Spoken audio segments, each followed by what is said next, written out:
All right, you guys, so the next exercise we're gonna go over is gonna focus on improving rotation through the hip, specifically focusing on external rotation of the hip. Now, I have Mike set up here in what's called the 90-90 position. So we're looking at 90 degrees here, 90 degrees on that back leg, and he's more or less gonna keep his sternum and chest in line with this front leg for this exercise.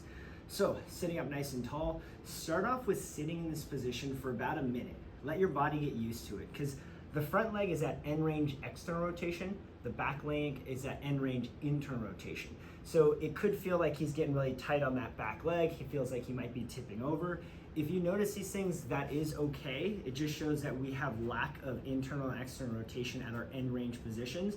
This is a great exercise to start to improve that, because it helps to reinforce better hip mobility if you're lacking it. So after about a minute in sitting in this position, what he's gonna do is we're gonna be working on the front leg for this exercise, strengthening the external rotators of the glute area of the front leg. So while he's up nice and tall, he's gonna lean forward over that front leg as far as he can go until he feels a stretch in that glute area on the front leg. Once he feels that stretch, he's actually gonna drive this knee into the ground to push his upper body out of this position.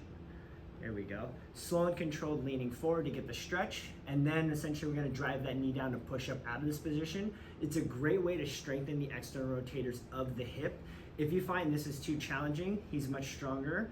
If you find it's too challenging, feel free to tippy toe your fingers or use your hands to walk out so you can take off a little bit of load of your upper body, because you're essentially utilizing just that muscle group in your glute area to push your entire upper body up.